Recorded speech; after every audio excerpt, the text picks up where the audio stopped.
Hi, today we're going to go over there, there, and there. Now they all sound the same, but as you can see, they're spelled different and they have different meanings.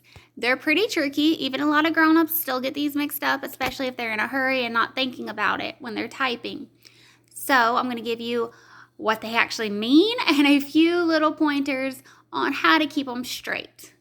So our first one is there, and this is a location type of there, like it is over there, he is going there, things like that. And also works for there is a dog outside, that type of there.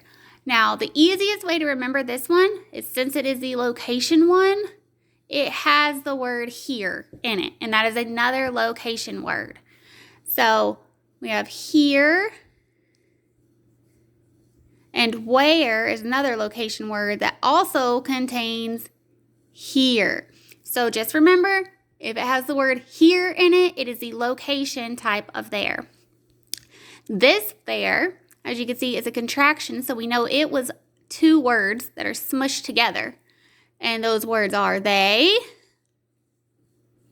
and are. So you see that apostrophe, you know it's going to be two words, you know it's they are.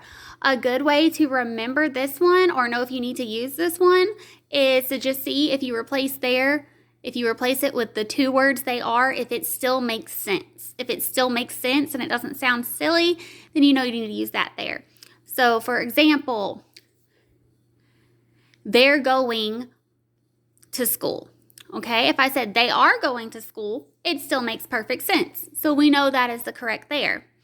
Now, if I said he is going over there, and if I tried to replace that and I said he is going over they are, it would just be silly. It wouldn't make any sense. So we know that's not this there.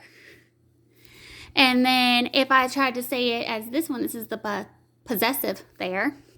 If I try to say that's their books, but I said that's they are books, still would not make sense. So we know it's not this there. It has to be one of the other theirs.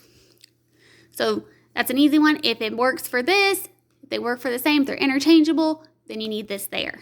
Okay, this there, like I just said, is the plural possessive. So that means that it belongs to whoever they are.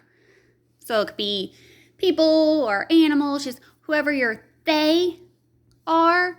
And if it's theirs, we use this there. So I don't really have a trick for remembering that one.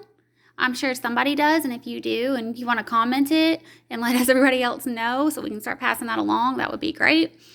But the only way I can really tell you to remember it is figure out if it's not a place, if it's not a location type of there, and it doesn't work with they are, then it's usually this one. It's there. So that means it belongs to somebody. It's possessive. It's their marker. It's their time to go to the library. There. And then something I do want to show you, though, on this one, just to point out, because it has this really tricky EI. And a lot of people struggle with it because people will say I before E except after C, but it doesn't really always work with that.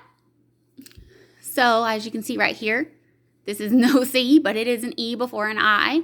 So just remember that the E comes before the I on this one. So it's THEIR. It is not spelled this way.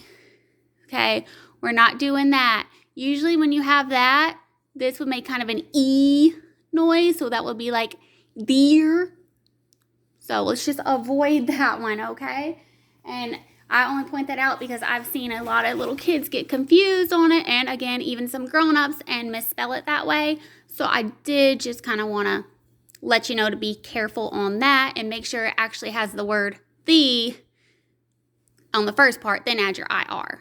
So we have there, and there. And there are several other types of words in the English language that do the same thing, and we will be going over them in a different video. I hope this can help somebody. Thank you. I hope you have a great day too. Bye-bye.